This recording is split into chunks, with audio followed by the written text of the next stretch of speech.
It requires no more effort in life to aim high, to demand abundance and prosperity than it does to accept misery and poverty.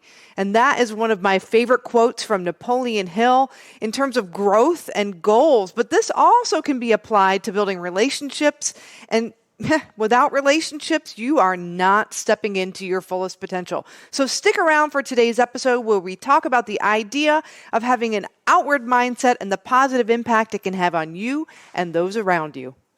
The following was recorded in front of a live studio audience at the Studio 21 Podcast Cafe. This is the United Podcast Network. Welcome to Rat Race Reboot. I'm your host, Laura Noel. And as a certified coach and former 27-year military leader, each week I provide bite-sized mindset pivots that will help you reset your mind, reawaken your spirit, and regain your control. Hello, everyone, and welcome. I am really excited about this episode. I recently was attending a class developing an outward mindset from the Arbinger Institute. And I've been doing and studying the mind for many years and working with clients, and I had plenty of ahas. There's so much to talk about, but we're only 20 minutes in length here with these podcasts, so I'm going to just focus on one little aha that I had in the hopes that maybe you'll hear yourself in these stories that I share with you, and you'll join me in just wanting to be better, wanting to connect with people on a deeper level. So during this class, I'll just kind of give you in a nutshell what we talked about. And again, it's so much more deep than what I'm telling you right now, but they talk a lot about two different mindsets, having an inward mindset, having an outward mindset. And an inward mindset really revolves around being inward and thinking about myself, my goals, my wishes, my dreams are the only things that matter to me. And an outward mindset revolves around the idea that my goals, my dreams, my vision matter to me, and those objectives, challenges, and needs of others also equally matter to me. So inward, I'm focusing 100% on me. I'm the only one that matters. I'm the star of the show. And outward is we all matter. So one of the ideas that was presented was this idea of how, when we go inward, when we're only focused on ourselves and we're looking at other people as objects, we're objectifying them, we might see them as an obstacle. So we're not even seeing them as a human, as a person. We're seeing that individual as an obstacle. Oh, I got to get around this person so I can meet my objective and meet my goal. They're in the way. They're slowing things down. I'm trying to do my work and I need this one piece to advance my goal, and this person's dragging their feet. So we're not even looking at them as a person. We're looking at them as an obstacle. Then in addition to that, we have obstacles, we have vehicles. So maybe we see somebody as not really a person. We don't really care about their needs, their challenges and objectives, but we know they can help us advance our vision, our goal. And so we kind of leverage and use them as a vehicle without really connecting with them. And then there are other people we might objectify and look at as just being irrelevant. We're just not even going to bother with them. Okay. So that's when we're inward. And so it can be kind of blatantly obvious when we're inward and we're not really looking at people as people. But then there are times where it might not be so obvious. And a common manifestation of being inward is what Arbinger calls, I'm doing my air quotes, inwardly nice, where we are saying, I'm doing all of these good things for people, but we're doing all of these things. Maybe we're being the martyr, or we're doing all of these things and imposing all these niceties on other people, but we're not really taking them into consideration. We're doing these things because it makes us feel good. It makes us feel like we're doing something. And I'll give you an example, because this was the aha when I was in this class. A person who was facilitating brought up that book by what's his name? It's The 5 Love Languages, Gary Chapman. Okay. Awesome book. I've read it before. And if you haven't read it, I highly recommend it because it just will help you get a deeper understanding of how people connect and receive love, give love, right? And it's just really telling. But this facilitator was talking about his experience with the 5 love languages and his experience with being outwardly nice. But I'm not going to share his experience. I'm going to share mine because him mentioning that book reminded me of when I was inward, when I was experiencing an inward mindset, focusing on myself. It was in the context of my relationship with my husband. So the 5 love languages, I hope I don't butcher this, but there's touch, words, words of kindness, acts of kindness and doing, time, and gifts. And Chrissy, the producer, I could see her out of the corner of my eye. She's like, yes, that's right. So my love language is time. But I guess the beautiful thing with time is in any context, if you spend the time, I was on vacation and I saw this thing and I thought of you. You took the time to do that. So I'm appreciating the gift, but I'm more or less appreciating the time. Or if you found a card for me and you really when I go and look for a card for somebody, I am reading tons of cards. I don't just go, this'll do. I'm taking the time because that's one of my love languages. Yeah. And so I would, gifts, I also like gifts too, but I would try to impose those love languages on my husband. So I would give him gifts, or I would give him words of encouragement, or I would spend time with him. And he, especially with the gifts, he hates gifts. I was giving him gifts because I didn't know what else to do. And I'm thinking, what do you want from me? I don't know what to get you. You don't appreciate anything. And then I was feeling sorry for myself and wallowing in self-pity. Really, all I could have done and what would have rectified that situation is if I simply asked him. And not just that, if I asked him, how does he want to be loved? What does he want? Gary, what I learned is more that acts of service. So if I'm doing something around the house or helping him out or cooking a nice meal, or going for a walk with him or playing ball with the dogs with him, that's kind of an act of service. And that is what fills his cup. Going to visit family in Rhode Island, doing those kind of things, that's what's meaningful to him. And the struggle is real. I'm aware of this now, but I was inwardly nice. So maybe you can hear yourself in this. So I would think, it's his birthday, or, he reached this milestone. I'm going to have a party for him, or I'm going to get this fabulous gift. And then he would get the gift and he would, sometimes return it, or, I don't need this. I don't need more things. It would stress him out. So the very thing that I was trying to do to brighten his day was actually stressing him out. I wasn't listening. So that's what I mean. I was inward.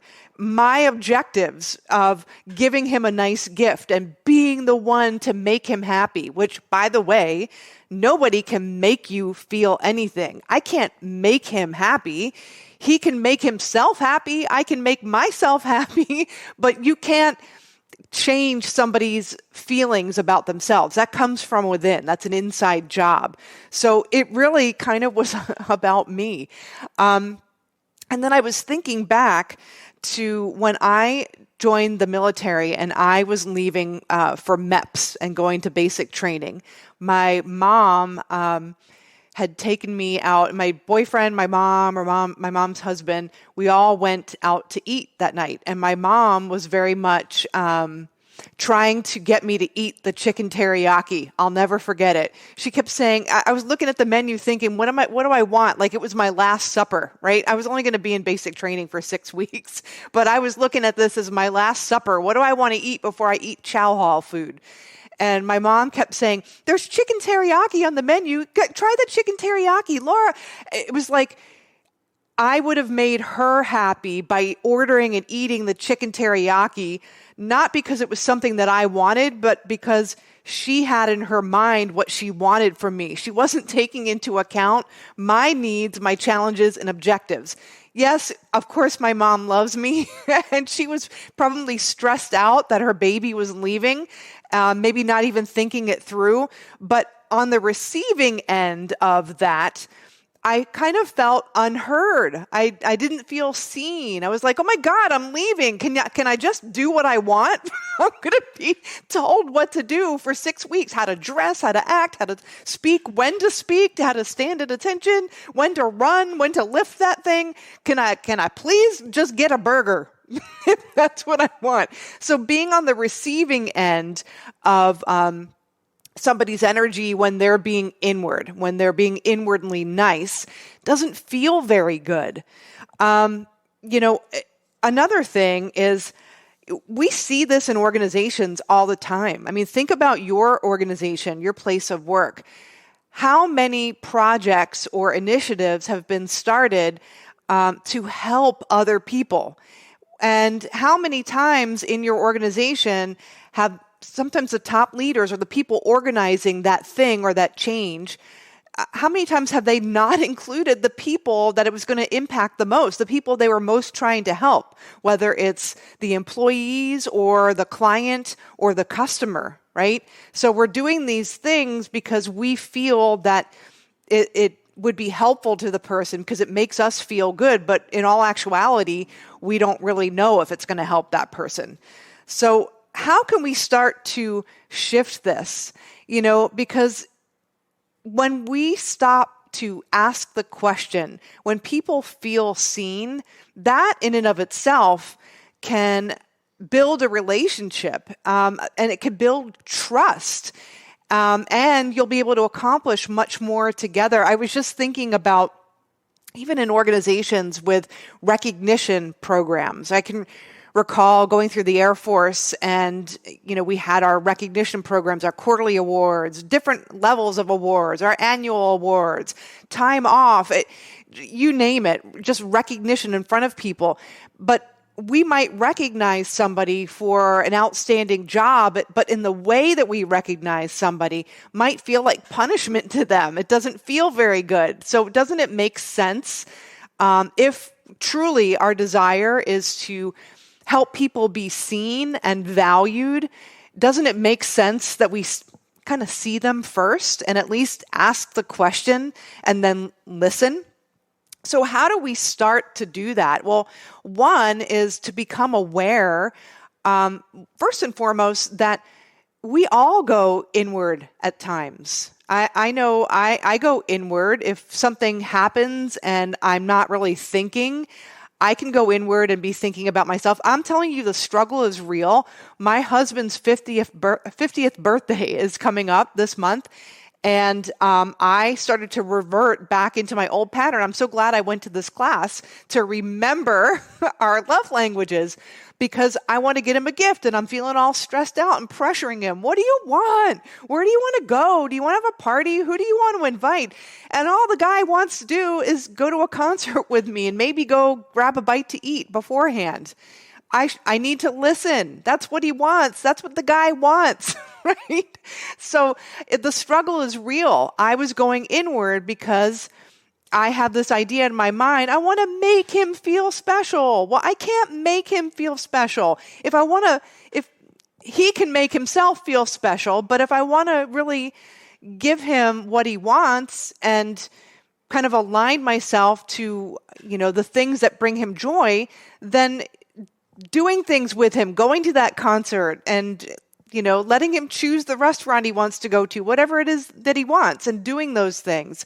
It might not seem like a big deal to me, but it is to him. And after all, it's, I want to be a good partner, a good wife, a good friend, right? So how can we start to move our focus outward toward other people and see them as people, right? And I think first and foremost is we have to be aware that we sometimes do that. We sometimes go inward every now and again.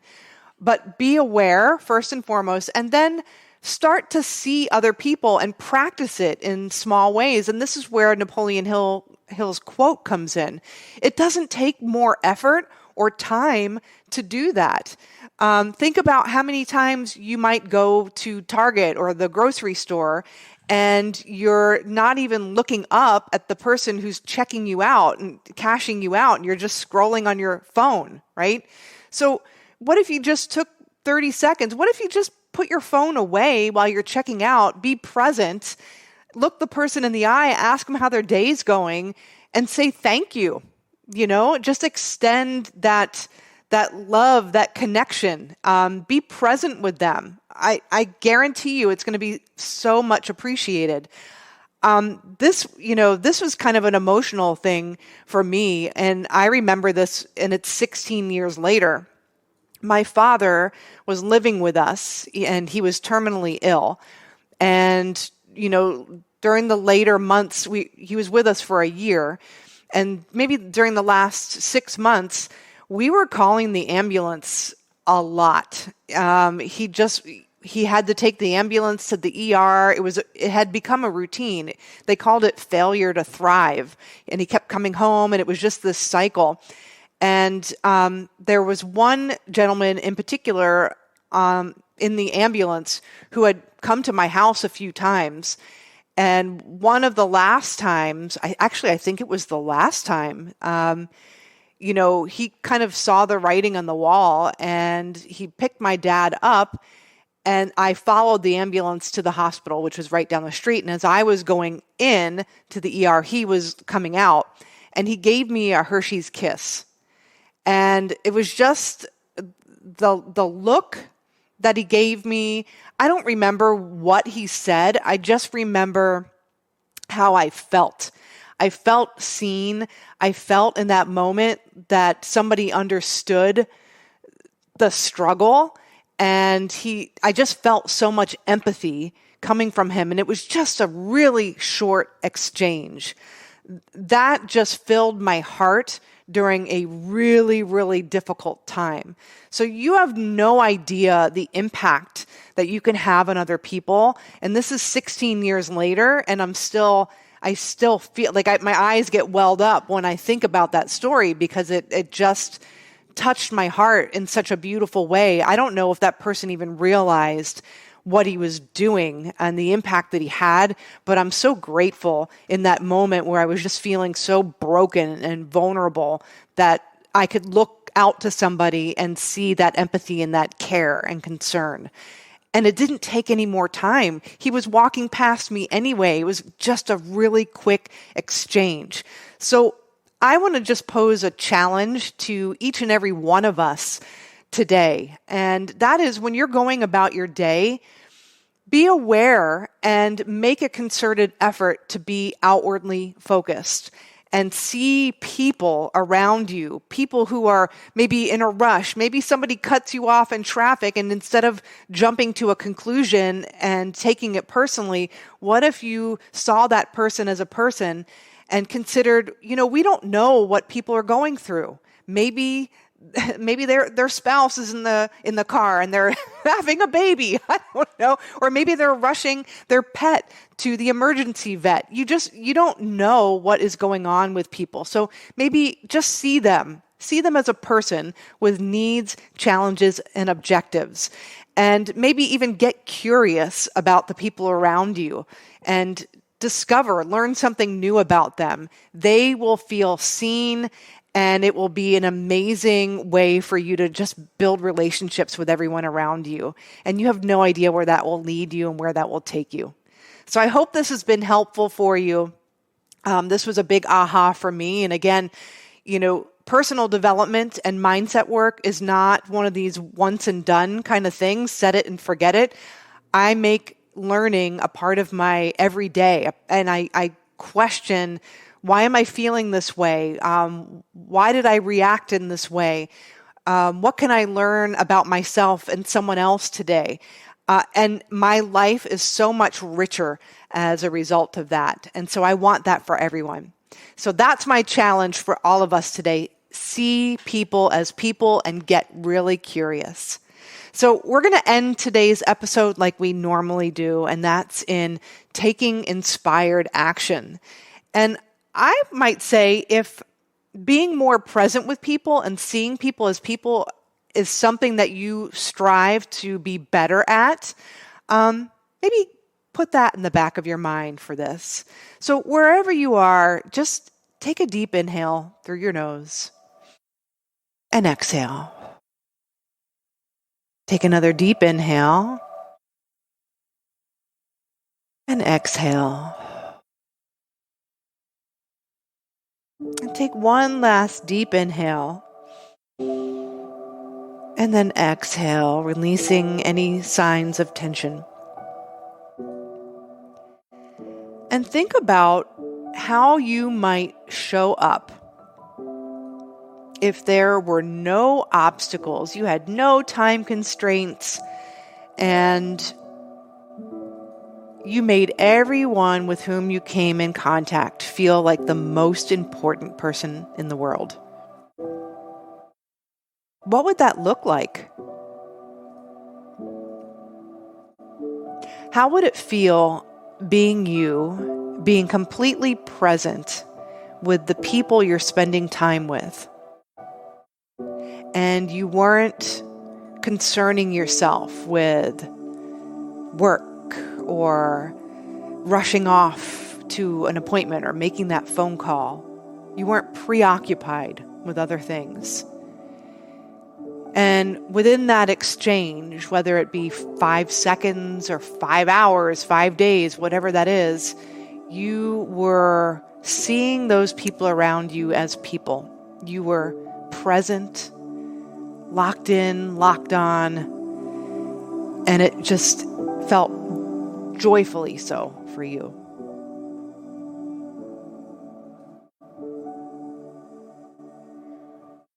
Maybe even bring to mind a situation where recently, where you thought to yourself, gosh,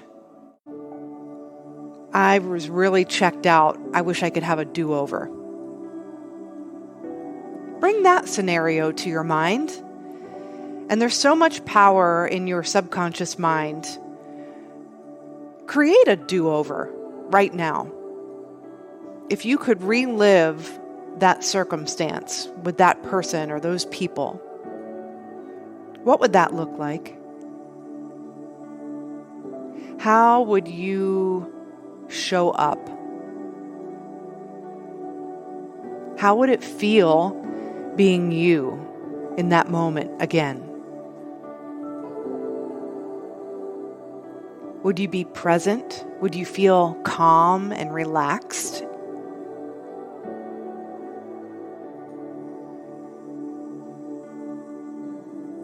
Would you be engaged and really interested in what the people around you were saying and expressing to you?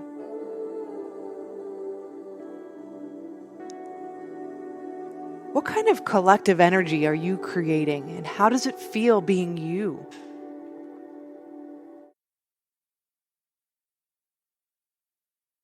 So I want you to hold that image in your mind and practice that today. And just be aware of it moving forward, day in and day out.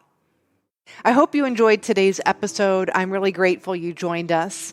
I'm really excited because I have my book coming out soon, Rat Race Reboot. And if you want to get information on that, definitely go to ratracereboot.com. You'll see subscribe to getting book information. So just leave us your name and your contact information there. And as you get updates and as I get updates, I will send them to you so you can be the first to get your hands on a copy. Again, I'm really thrilled that you joined us. Join us again next week. But remember, everything is created twice, first in your imagination and then in physical form. We'll see you next week. The views and opinions expressed by the hosts, guests, or callers of this program do not necessarily reflect the opinions of the Studio 21 Podcast Cafe, the United Podcast Network, its partners, or affiliates.